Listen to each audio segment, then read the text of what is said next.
to get the connection made between World Vision and the Dadadoo camp through Humanity First to try and get food distribution there. And it did finally happen, and was a great experience, and very fulfilling on the part of Humanity First to sort of see the completion of that part of the project and know that that connection had been made so that food would be delivered to Dadadoo camp. In a land experiencing a catastrophic quake's after effects, shortage of clean, drinkable water is perhaps the most pressing concern. It is an essential commodity, and perhaps now even a luxury in a ravaged town like Port-au-Prince. A process was thus initiated to expedite the shipping of aqua boxes. Arranged by patrons and readers of the Derby Telegraph in the UK, 630 aqua boxes were donated to begin the process. These boxes proved to be a quick, reliable source of aid. They are a convenient new provision in that they are environmentally safe, with the best clean drinkable water, inbuilt water purification mechanism, easily dispensable water by tap, ideal for quick handling and easy transportation. So far, over 3,000 aqua boxes have been distributed by Humanity First in Haiti. We were also lucky that what we were doing caught the attention of Canadian national television. CBC reporter Paul Hunter was present in Port-au-Prince at the time. He saw what we were doing, he became interested, and he actually asked to come out and shoot the entire process of us receiving the people at the camp, at our base camp, loading up the trucks, driving the trucks there, unloading the aqua boxes at the camp, throughout the distribution of them.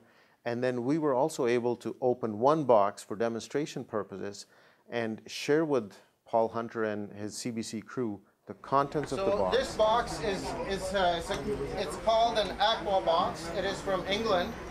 What is inside is a filter which can take out most of the contaminants that we find here.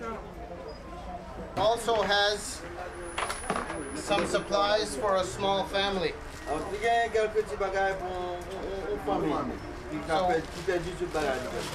So we will have some bags, some children's clothes,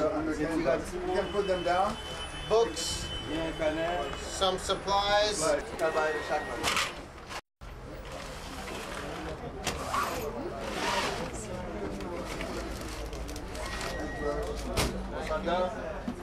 We have some toothbrush, some soap.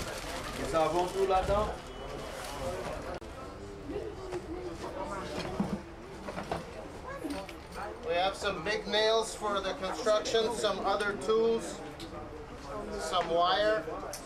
I was down there for all said and told about 4.5 weeks, and you know, there were tremors and aftershocks that happened during my stay there, most of which I never felt and never heard of.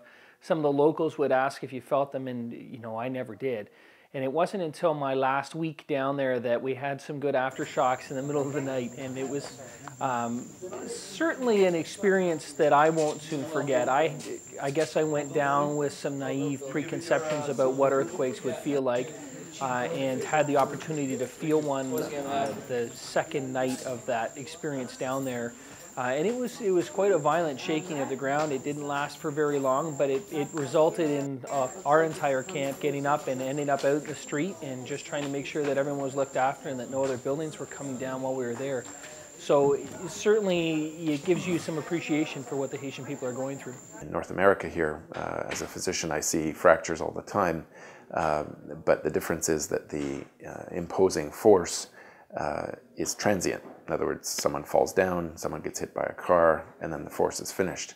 The difference in the pathology that we saw in the earthquake was that the fractures were complicated by maintained pressure. So the building or the brick was maintained force on the wound, and the skin would break down, muscle would break down, and there were also associated nerve injuries. So it wasn't, they were very complicated fractures and complicated injuries with infection, and this was one of the problems that we were dealing with.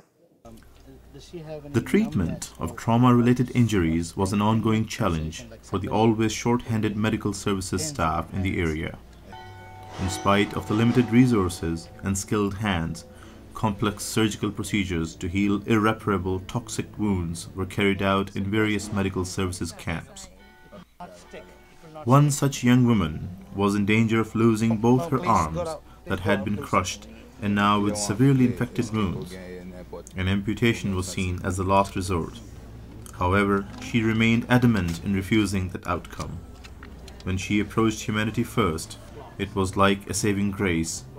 With the realization that hope should thrive, Humanity First volunteers tried to best coordinate with available medical personnel with the skills and necessary resources, and who then agreed to take extensive measures to arrange a plastic surgery procedure to save her arms.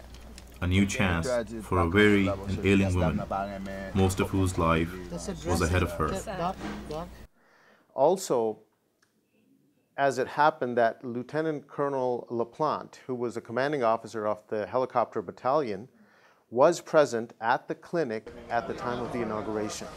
In fact, he and Dr. Khalifa and Lynn Berger, one of the nurses present, joined hands together to ceremoniously cut the ribbon, which was actually a bandage, to cut the bandage to officially inaugurate the clinic. And throughout our stay, the Canadian Forces returned time after time to provide us with surplus equipment. In fact, after the Army had left and the movement people were closing the camp down, we got additional calls. We were able to go back and retrieve more water and more food. With several discontinued services and hazardous travel routes, even transportation of volunteers required much pre-thought and preparation. In the current condition of state emergency, transportation was an arduous task, leave alone carrying a plane load of people to and from the disaster zone. However, with some planning and a lot of deliberation, coordination with the designated aid personnel of the United Nations, transport by air was arranged. In the readily challenging situation, the limited capacity of flights posed another issue. The aid, medical resources, and other necessary supplies could not be transported along with the volunteers. This situation saw Humanity First set up an additional base camp in Santo Domingo. This base camp was primarily responsible for ground transportation of staff and supplies to Port-au-Prince. This was but one problem solved. The other was the necessary stay over in Santo Domingo before reaching Port-au-Prince due to route and time complications. Volunteers were fully given the setup for the overnight stay before embarking a flight to Port-au-Prince. This was necessary for both flights going to and coming back from Port-au-Prince. The supplies and medical resources had to be transported separately by land, a process quite painstaking and time-consuming in not-so-forgiving conditions. Eventually, once the constant load of passengers eased enough to allow room, the United Nations designated flights generously began transporting vital medical supplies as well to shorten precious time. Humanity First was one of the first 18 organizations that reached Haiti after the earthquake, and we were able to start the response, the medical response right away. So we were the first group which worked with the United Nations. We collaborated with them. We regularly attended the meetings of OCHA, United Nations, World Food Program, and other organizations. We worked in collaboration with them. We offered what we could offer to them, and we got assistance from them, whatever we needed from them. And in collaboration, we were able to do a very good response over there. In addition, we also offered CIDA. CIDA is a Canadian International Development Agency. And we said to them that Humanity First is already there. We are already working them. So CIDA was very interested to find out what we were doing. So they invited us to meet in Haiti. So I personally went there and met with the CIDA officials, explained to them what Humanity First is doing and how we respond, what our structures are. And then they got interested. They said that they would like to visit our medical camp. So later, CIDA officials came and visited our medical camp to find out and to see actually what we are doing. So this was the beginning of a building of relationship with CIDA as well.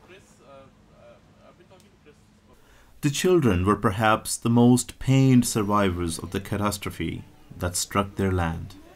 Orphaned and many without hope, salvation needed to come not only in the form of aid and food, but also in the form of new homes and new lives. Now we are working on building some orphanage and schools in Haiti. We are trying to get suitable locations. Unfortunately, the response is very slow. The debris is being currently removed, and now they are working on looking into long-term construction, intermediate solutions. So we are working with government agencies, we are working with our local volunteers to identify suitable projects where we can help the Haitians to get back on their feet. The task at hand is far from over, and with each ailment mended come new wounds, with each life saved turn up more in need of saving. Humanity First and its volunteers forge ahead, hand in hand, to stare hopelessness in the eye and defy it. For hope is what the souls of Haiti need to live and see another day, as do so many around the globe.